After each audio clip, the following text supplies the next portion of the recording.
हो दिल्ली शहर की ला दूं चुनरिया, दिल्ली शहर की ला दूं चुनरिया, रे साली रे हो साली रे पहला आजा अटरिया, हो साली रे पहला आजा अटरिया। स्टार मीडिया देखने वाले सारे दर्शकों में मंजीत भारद्वाज करते हो राम राम। तो दोस्तों आज हम आपकी मुझे से मुलाकात करवाएंगे। भाई एक्टर भी है, भाई सिंगर भी है, लेकिन इसी कोई खूबी नहीं है जो भाई में नहीं है। तो सबसे पहले देव कुमार देवा जी आपका स्वागत है हमारे यूट्यूब चैनल में।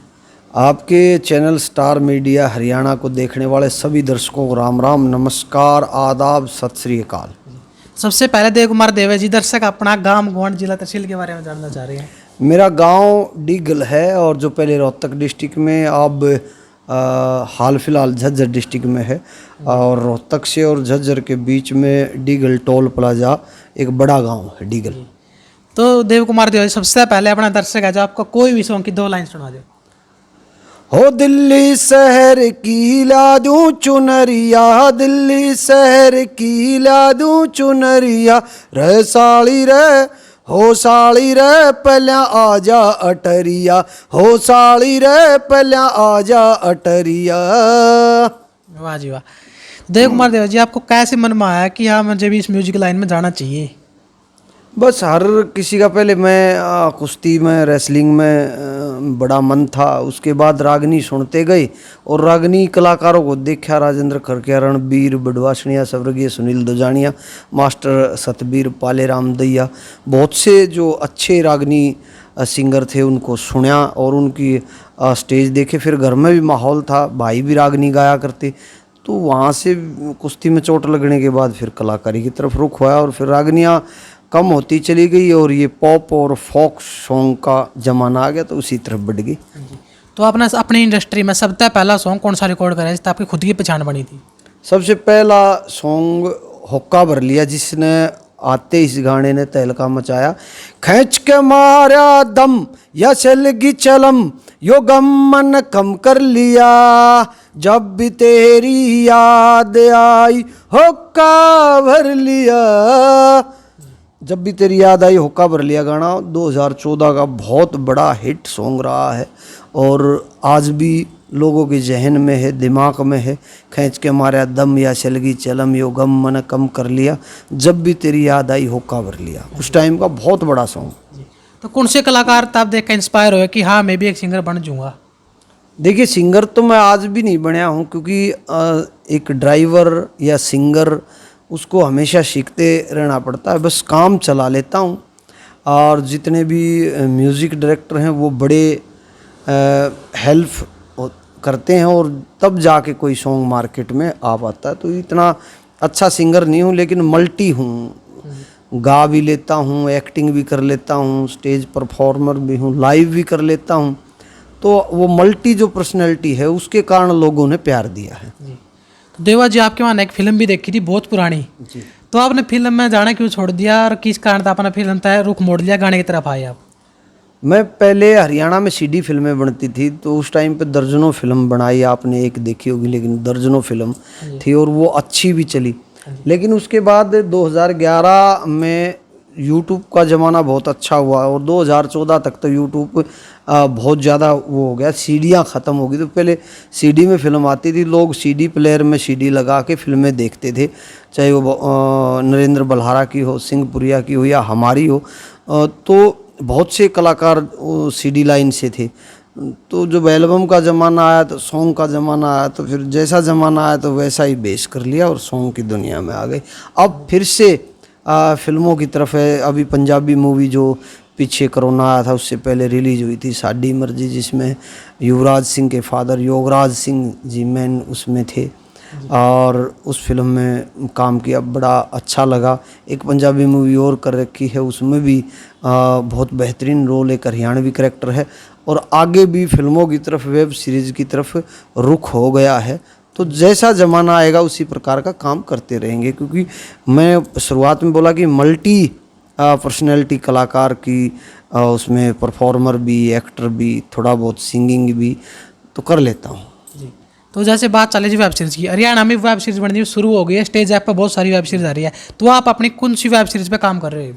अभी हाल फिलहाल मैं फर्स्ट मर्डर एक कहानी है, बहुत अच्छी मूवी है फर्स्ट मर्डर, जो कि वेब सीरीज़ बनेगी, उसका 6-7 एपिसोड होंगे, उस पे काम कर रहा हूँ। दूसरा एक जो कि आजकल यूट्यूब पे फिल्में आने लगी हैं 2 पार्ट में 3 पार्ट में, तो उसी में एक चुनाव नाम से एक फ़िल्म कर रहा हूँ, वो जल्द ही आपके बीच होगी। और एक कॉमेडी फ़िल्म है जो कि बड़े बजट की फ़िल्म है, वो भी है। 3 प्रोजेक्ट जो कि फिक्शन की तरफ है, वो फिल्मों की तरफ है, उन पे काम कर रहा हूँ। जिसने ये फिल्म डायरेक्ट की है और राइट की है उनका नाम क्या क्या है?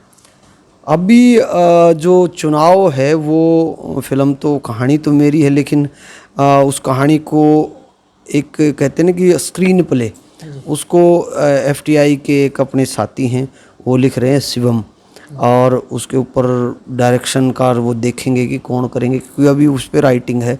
और फर्स्ट मर्डर है वो उसको पूरी एक FTI की टीम, मुंबई से मेरे साथी मनोज राठी, उन्होंने लिखा है, वो भी जल्द ही प्लेटफॉर्म पे होगी। और कॉमेडी फिल्म है वो, उसके बारे में अभी बात नहीं करेंगे, वो बहुत बड़ी फिल्म है, वो देखते हैं जल्द ही आपके यहाँ खुलासा होगा कि वो कहाँ आ रही है। तो आपका पीछे से एक गाना आया था मिस पूजा के साथ में, ड्यूट गाना, तो उसकी स्क्रिप्ट मन में कुकर आया कि यो गाना हमने मिस पूजा तय करवाना है? नहीं, मेरे मन में नहीं आया, वो टी सीरीज कंपनी का कंसेप्ट था। उन्होंने पहले उसको RK लहरी से राइटिंग करवाई, और फिर बात हुई कि देव कुमार देवा और मिस पूजा इस गाने को करेंगे, तो वो इस तरीके से प्लान बना। उनके साथ साथ एक अफसाना खान और मेरा गाना आया था, जाट वर्सेस जट्टी, वो भी इसी प्रकार का ड्यूट था, हरियाणवी और पंजाबी मिश्रण। वो भी कंपनी का एक पंजाबी बग्गी कंपनी है, उसका सौपन था कि ऐसा मिश्रण करे। तो अब ये मिश्रण भी बहुत ज़्यादा आपको देखने को मिलेगा जल्द ही। हरियाणा पंजाब के मेल और फीमेल सिंगर ड्यूट गाते हुए दिखाई देंगे। तो आजकल एक बात चल रही है जी, आप कुछ कलाकारों की बात लेकर चलना ना, तो आप उसको नहीं लेवांगे, लेकिन कुछ कलाकारों में ऐसी बात है वो मतलब छोटे लेवल तक उठा है, मतलब छोटे थे, आज भी ऐसे बोल रहे हो कि हम छोटे कलाकार हैं, लेकिन उनमें घमंड आ जाए, एटीट्यूड आ जाए, तो कड़ा तक ठीक है, कड़ा तक गलत हो। घमंड तो होना ही नहीं चाहिए, क्योंकि परमात्मा की दी हुई ये एक बहुत बड़ी इनाम है कि आप कलाकार हो, क्योंकि परमात्मा के सबसे करीब बताते हैं पुराने कवि और विश्लेषक कि परमात्मा के करीब कलाकार होता है, और उसी से चारों तरफ मनोरंजन, गम के माहौल में खुशी पैदा कर देना, ये कलाकार के जीवन में होता है। और घमंड आ गया तो वो एक इंसानियत के नाते वो अच्छी चीज़ नहीं है। जिनसे जैसे प्यार करते वैसे प्यार करते रहो, उसी में कलाकारी और एक आम समाज बंधा रहेगा। घमंड तो होना ही नहीं चाहिए, और मुझ में भी आ सकता है, आप में भी आ सकता है। घमंड हमारे नज़दीक ही होता है, बस उसे आने का न्योता दे दो, वो आपके पास आ जाएगा। जब तक आप न्योता नहीं दोगे तब तक कोई भी नहीं आएगा, तो घमंड भी नहीं आएगा अगर निमंत्रण नहीं दोगे। हम अपने जीवन में 1 गाना 2 गाना हिट हो जाता है तो अपने आप को बड़ी उड़ान धरती से पैरों को ऊपर कर लेते हो, और गिरेगा तो धरती पे ही आके गिरेगा, तो ज़मीन पे पैर रखना ज़रूरी है। घमंड से जितने भी जूनियर सीनियर जितने भी साथी कलाकार, उनसे प्रार्थना है कि अपनों के साथ अपनों की तरह व्यवहार करें। जी, तो बात आई जी वही घमंड पे। कुछ कलाकारों में मैंने ये भी देखा है कि वो पब्लिक पे लाइव आवेंगे, कभी फेसबुक पे, कभी यूट्यूब पे, कभी इंस्टाग्राम पे, और लाइव आके बोलेंगे हम मददगार हैं, पर पे जितनी भी कोई भी मदद की जरूरत तो मदद करा, और वो वीडियो बनावेंगे, वायरल करेंगे कि ये मददगार है, ठीक है। जब उसके पास आप जावा नहीं, हमारे पर यूट्यूबर ला लो, इंटरव्यू लेने जावा, तो वो बोलता है मैं पैसे दो, इंटरव्यू तब दूंगा, हमें पैसे दो। तो उन कलाकारों पर में आपकी क्या राय? देखिए, वो उनकी राय है कि वो मैं तो ऐसा नहीं करता। कल भी मेरा एक इंटरव्यू चल रहा था, बहुत से कलाकारों ने ये भी कहा कि ऐसे ही इंटरव्यू मत दिया करो आप। बहुत भाई, मेरा नेचर आप कैथल से आए और यहाँ तक आए हैं, तो यहाँ से कम अगर आपका इरादा है इंटरव्यू लेके जाने का और मेरे पास समय है तो आपको इंटरव्यू ज़रूर दूँ। लेकिन किसी की पॉलिसी होती है कि भी वो इंटरव्यू नहीं देते। कुछ लोग कलाकार इंटरव्यू देते ही नहीं है, कुछ कलाकार पैसे चार्ज करते हैं। तो वो अपना एक अंदर की भावनाएं होती है कि किसको क्या करना है, उस विषय पे मैं नहीं जाना चाहूँगा। मैं जैसा हूँ वैसा ही रहना चाहता हूँ। और एक बात और है देवा जी, तो जैसे हम वीडियो बनावा नहीं तो कुछ टाइम उसके व्यू देखेंगे 2000 हुआ है, लेकिन 1-2 घंटा बाद खोल कर देखा नहीं तो मिलियन में जावा है, क्या वो रियल व्यू हुआ है या ये एडवर्टाइज करवावा है? ओरिजिनल व्यूज़ जो है वो भी ओरिजिनल होता है। जो आप कहते हो ना कि 10,000 हो गए फिर उसके बाद 2 लाख हो गए, हाँ। वो उसको क्या होता है कि उस गाने को रिकमेंड में लाने के लिए एक यूट्यूब का फंडा जिसको एडवर्ड बोलते हैं, उसके ऊपर कुछ पैसा डाला जाता है, जैसे किसी भी विज्ञापन को ज़्यादा प्रचारित करने के लिए, यानी कि किसी गाने को लोगों तक जल्द से जल्द पहुंचाने के लिए एक ये यूट्यूब की ही पॉलिसी है जिसमें कुछ पैसा लगता है। और आज प्रतिस्पर्धा की बहुत बड़ी दौड़ है, इस दौड़ में वो इस प्रकार का एडवर्टाइज किया जाता है, लेकिन होते वो ओरिजिनल ही हैं। आपके मोबाइल पे सबसे ऊपर गाना खुलेगा, अगर मैं अपने गाने पे ऐड लगाता हूँ तो आपके मोबाइल पे मेरा गाना खुलेगा, आप क्लिक करेंगे देखेंगे तो व्यू मिल गया। ये एक फंडा है, ये पंजाब की इंडस्ट्री में भी होता है, बॉलीवुड में भी होता है और यहाँ भी होता है। नकली व्यू वो होता है जो कि आपने भी नहीं देखा, किसी ने भी नहीं देखा, एक मशीन से व्यू को बढ़ा दिया, उससे क्या होता है चैनल भी ख़त्म हो जाता है, वो कलाकार का जीवन भी ख़त्म हो जाता है। लेकिन आज जो एडवर्ड का ज़माना है ना, वो उसके बगैर कोई कलाकार सरवाइव कर ही नहीं सकता, इसलिए एडवर्ड पे थोड़ा बहुत विज्ञापन लगाना पड़ता है। पहले मैं भी इस सोच को रखता था कि विज्ञापन से क्या होता है, लेकिन प्रतिस्पर्धा बनाए रखने के लिए, दौड़ बनाए रखने के लिए ये चीज़ें ज़रूरी हो चुकी हैं। देवा जी, दर्शक जानना चाह रहे हैं आपकी पढ़ाई लिखाई के बारे में। मैं +2, गांव में स्कूल है और वहीं से +2 किया। उसके बाद जर्नलिज्म, पत्रकारिता में हाथ आजमाया, 2-3 मल्टीनेशनल अखबार में मैं एज ए पत्रकार रहा। फिर टीवी चैनल के ऊपर चौधरी की चौपाल कार्यक्रम किया, भावी MLA कार्यक्रम किया और बहुत से एज ए एंकर ज़मीनी स्तर पे काम किया। तो आज तक कुल आपके कितने टोटल सॉन्ग आ चुके हैं, जिसमें सारे कितने सुपर हिट रहे हैं और कितने फ्लॉप रहे हैं? देखिए, हिट और फ्लॉप तो जीवन में चलता ही रहता है। मैं ये मानता हूँ कि मेरे नसीब में अभी तो परमात्मा ने, मैं ये मानता हूँ कि पीक आना बाकी है। लेकिन इंडस्ट्री में एक ऐसा कलाकार जो कि 4-5 जेंट्स कलाकारों में हमेशा, जिसका पिछले 10-11 साल से नाम रहा है, वो मुझे बहुत बड़ा अवार्ड मिला है। तो तकरीबन ये मान के चलता हूँ कि मैं 60-70 गाने किए हैं, जिसमें से 25-30 गाने मेरे बड़े लोगों ने पसंद किए गए। साड़िया जाटरिया, ओका भर लिया, रोनाल्डो, मेसी, सांसरे में जाके बदली, जाथर थोड़ा जबर बरोटा, निक्कर निक्कर, तो ऐसे 20-25 सॉन्ग हैं जिन्होंने रिस्पॉन्स दिया। सुनारियाँ जेल, ये वो सॉन्ग हैं जिन्होंने, मैं ये नहीं कहता कि बहुत ज़्यादा ब्लास्ट किया हो, लेकिन देव कुमार देवा को बनाए रखा। और ये एक कलाकार का तकरीबन 50-50 औसत है, वो बताता है कि उसकी क्षमता बहुत ही मजबूत है। और अभी पीक आना बाकी है, क्योंकि सोशल मीडिया का ज़माना है और अभी तो बहुत कुछ आएगा। कोई गाना 10 करोड़ है, कोई 7 करोड़, कोई 6 करोड़, कोई 9 करोड़, कोई 2 करोड़। इस प्रकार मैं ये मान के चलता हूँ कि दर्जनों सॉन्ग जो करोड़ों से ऊपर हैं वो आपके इस देव कुमार देवा के हैं। जितने भाई आपके दर्शक हैं उन लोगों ने आशीर्वाद दिया। मैं विचलित कभी नहीं होता। बहुत से कलाकारों के नीचे कमेंट पढ़ता हूँ कि 10 कमेंट के बाद एक साथी कोई कितना ही अच्छा कर ले उसके नीचे गलत कमेंट कर देता है, लेकिन मैं उन सब को थैंक्स भाई बोलता हूँ। अगर मेरे उस पर कमेंट अगर आ जाए तो थैंक्स बोलता हूँ, क्योंकि विचलित होने से हो जाता तो अब तक मेरे उसमें 3 पीढ़ियाँ शायद मैंने शुरुआत की, वो साथी देखे। फिर उसके बाद जब मैं पीक में आया, एक कलाकार उसमें स्थापित हुआ, तो उस टाइम के कलाकार देखे। और अब जब मैं एक स्तर वो कर लिया था, अभी गुलजार छानेवाल, दिलेर खरकिया, अपना सुमित गोस्वामी, अमित सैनी रोहतकिया, अभी ये दौर तीसरा दौर है, ये भी देख रहा हूँ। इसलिए टिका हुआ हूँ कि सबसे प्यार करता हूँ और प्यार करना चाहिए, भगवान का आशीर्वाद है। जेलिस मत पालो, कंपटीशन जरूर करो।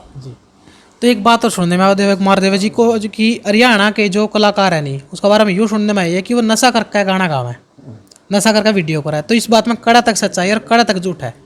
आप कहाँ से सुनते हो? ये सूत्र कहाँ से मिले आपको? कई जगह सुनने मिल रहे जी। हरियाणा पंजाब में कहीं भी लगा लो कि पंजाब में तो सुना है, लेकिन हरियाणा में नशा करके वीडियो करना, नशा करके गायकी करना, कोई एक आधा कोई घूट घाट पी कर चला गया हो तो दूसरी बात है, नहीं तो हरियाणा में ऐसा कोई भी कलाकार नहीं है। वैसे बैठ के अपना बाद में एंजॉय तो दुनिया करती है, सब करते हैं, लेकिन मैं बहुत से स्टेज देखे हैं, बहुत से कलाकार रिकॉर्डिंग करते हुए देखे हैं, और बहुत से कलाकारों ने हमने स्टेज प्रोग्राम इकट्ठे किए हैं, बहुत से कलाकारों की शूटिंग देखी है। तो मुझे तो कोई लगा नहीं कि भी नशा करके यो काम करने लग रहा है, कि वो इस कलाकारी करने लग रहा है या गाने बनाने लग रहा है। ये सूत्र आपके बिल्कुल गलत है, निराधार आरोप है, ये बेकार में किसी ने किसी के जेलिस हो गई। वो कहा ना कि जेलिस नहीं होनी चाहिए, कंपटीशन हो बस। मैंने इंटरव्यू भी लिए थे पीछे जी एक कलाकार का, उसका नाम नहीं लेना चाहूँगा, उसने भी इस बोले थे कि हाँ शराब पीकर रिकॉर्डिंग करा है। हाँ मैं भी करता हूँ, उसने भी कहा। वो करता होगा, एक बात मान के चलो कि 100 आदमी में अगर 10 आदमी ऐसा कुछ करते हैं तो पूरी इंडस्ट्री को बदनाम नहीं कर सकते ना। हाँ जी। तो जहाँ ये हो गया, जिस दिन 10 आदमी नहीं करते और 90 आदमी नशा करके काम करे, तो आप ये सवाल पूछ सकते, नहीं तो इस सवाल का कोई मतलब ही नहीं होता कि कलाकार ये करके ये करते हैं। ऐसा कुछ नहीं है। इंडस्ट्री पूर्ण रूप से मजबूती से बढ़ रही है। जिसने आपको ये कहा कि मैं नशा करके फलानी चीज़, उसकी आदत होगी बिना नशा ना गाया जाता होगा, या बिना नशा उसके कॉन्फिडेंस में गिरावट रहती होगी, ऐसा कुछ होगा नहीं। तो कलाकार जितना शुद्धता से गाता है वो अलग ही चीज़ है। ठीक है। तो देव कुमार देव जी, आपने हरियाणा में तो प्रोग्राम करे तो हरियाणा तो अलग, अदर और कौन सी स्टेट में अपने प्रोग्राम का चल रहे हैं? मैं राजस्थान, गुजरात, महाराष्ट्र, यूपी, दिल्ली, हरियाणा, तो पंजाब, तो तकरीबन ये मान के चलिए 10 से 12 स्टेट जहाँ पे हिंदी भाषी लोग हैं, जहाँ पे अपनी लैंग्वेज को समझते हैं, वहाँ सभी जगह प्रोग्राम किए हैं। और कौन कौन से आपको सम्मानित किया गया अवार्डों से?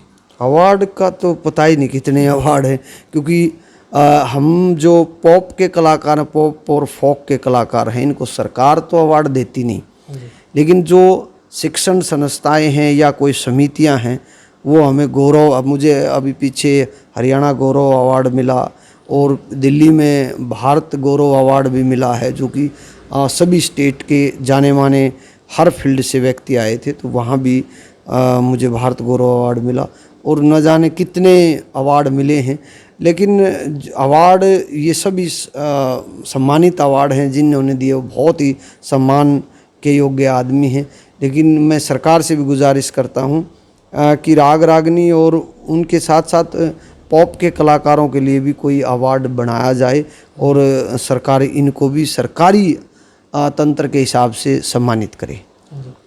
तो बात आपसे पूछना चाहूँगी, जो अपने पहला सांग होए कर दे, उनमें जो कलाकार चाले कर दे, तो उनकी तरफ से अब वो बैठ जाए तो कुछ काम करने योग्य नहीं रहते, इतना कमावे तरह के शरीर के आठ गोडे चालना है, लेकिन जब वो बैठ जाए नहीं, उनके तो खातर की सरकार ने तनख्वाह की घोषणा करनी चाहिए कि नहीं करनी चाहिए? अभी बोल रहे थे कि सरकार का पीछे एक वो आया था कि उन कलाकारों को पेंशन वेंशन का प्रावधान है, अभी किया तो नहीं है शायद, लेकिन पेंशन का प्रावधान की बातें चल रही हैं। उन कलाकारों को क्या, जो हमारे साथ साजिंदे होते हैं, गाते हैं, वो थोड़े 5-4 साल के बाद वो गायब हो जाते, तो उनके लिए भी कोई पेंशन का प्रावधान किया जाए। मैं तो ये कहूँगा कि जितने भी कलाकार हैं जो किसी भी विधा से जुड़े हुए हैं, सरकार को सबके रोज़गार का, पेंशन का, ऐसा बुढ़ापा पेंशन तो आखिर में होनी ही है, लेकिन अगर बुढ़ापा पेंशन के अलावा कलाकार को उसके काम के हिसाब से अगर पेंशन दी जाए तो बुढ़ापा पेंशन तो देंगे ही। आगे अगर 60 साल के हो जाएंगे तो बुढ़ापा पेंशन तो सबको मिलनी है।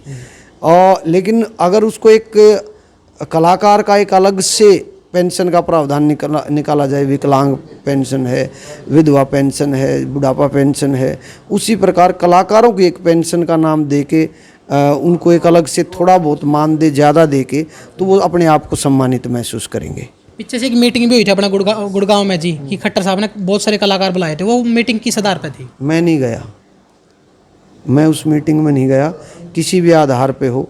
जब इतना बड़ा आंदोलन चल रहा है किसानों का सरकार के उसमें, तो उसी को मद्देनज़र रखते हुए मैं उस मीटिंग में, मेरा बुलावा था, मुझे जाना था, लेकिन इस हालात में मैं नहीं जा सकता, क्योंकि वहाँ जाने से क्या हुआ कलाकारों का, क्या नया निकल के आया, क्या सरकार ने क्या कलाकारों के लिए पॉलिसी निकाली, मुझे तो पता नहीं क्या निकाली है, लेकिन एक वो ढकोसला था, क्योंकि उस टाइम पे आंदोलन पीक पे था, उग्र रूप ले सकता था, तो उस टाइम पे कलाकारों को बुलाना किसकी साजिश थी, क्यों थी, उसके पीछे मुझे नहीं जाना इस मामले में, लेकिन जहाँ मेरे काका ताऊ, मेरे किसान मजदूर भाई बैठे हैं और वो एक लड़ाई लड़ रहे हैं, तो उस टाइम पे मैं सरकार से मांगने क्या जाऊँगा।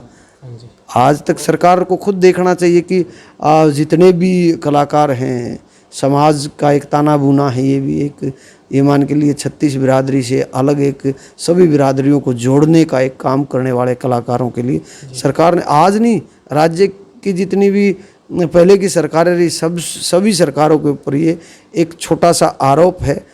इस छोटे से आरोप को बड़ा आरोप मान के चले। चुनाव के टाइम पे यूज़ करते हैं, रैलियों में भीड़ जुटाने के लिए यूज़ करते हैं, और सारा मामला होता है कि जहाँ भी ज़्यादा भीड़ जुटानी है या प्रचार करना है, मंडलियाँ बना के भेज दो, जो सरकार की पॉलिसियों का प्रचार करना है, लेकिन इनके लिए कुछ नहीं कर रहे।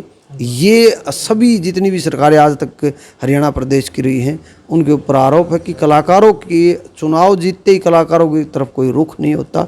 और मैंने इसी बात में पॉलिसी निकाल दी कि बुढ़ापा पेंशन वो देनी है, कलाकारों को सम्मानित महसूस कराने के लिए एक उनके लिए भी पेंशन का प्रावधान निकाल दे। भी इस कलाकार ने इतने गाने गाए हैं, इस कलाकार ने इतने सॉन्ग किए हैं, इस कलाकार ने इतने सालों तक बीन बजाई है, ये इसी सुविधा का है, सबको पेंशन दे दें।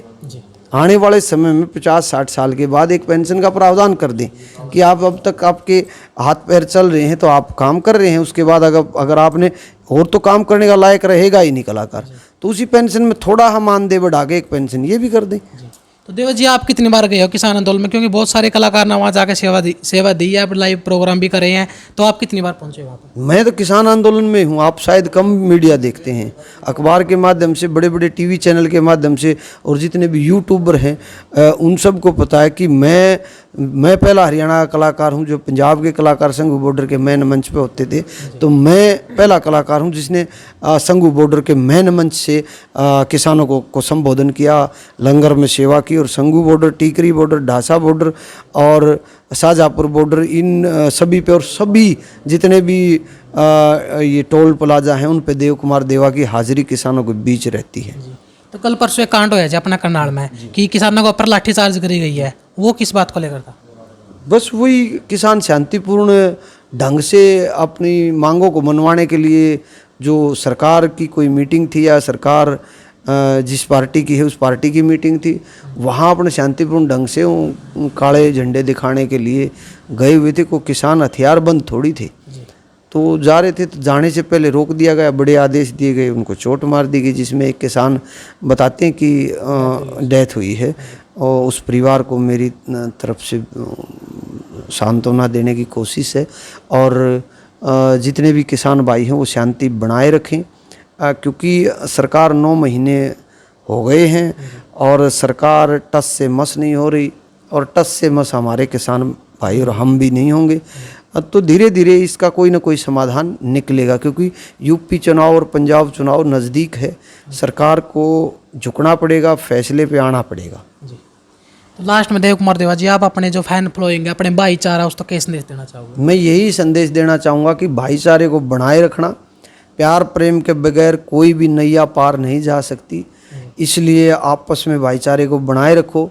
और कलाकार जो है वो समाज का आईना होता है, समाज के अंदर वो अच्छे और बुरे भाव होते हैं, उनको अपने गानों के जरिए, अपने नाटकों के जरिए, अपनी फिल्मों के जरिए प्रकट करने की कोशिश करता है। और बहुत से ऐसे साथी भी हैं जो भटक जाते हैं, और वो भटकने का एक मुद्दा, बहुत से साथी ऐसे भी हैं जो भटकने के उस मुद्दे को कलाकारों के ऊपर थोप देते। कलाकार केवल मात्र मनोरंजन के लिए बदमाशी के गाने करते हैं, मनोरंजन के लिए प्यार प्रेम के गाने करते हैं, और मनोरंजन के लिए भक्ति भाव के गाने, देश प्रेम के गाने करते हैं। उसको सिर्फ मनोरंजन पे लें, अपने जीवन में उस तरीके से न लें।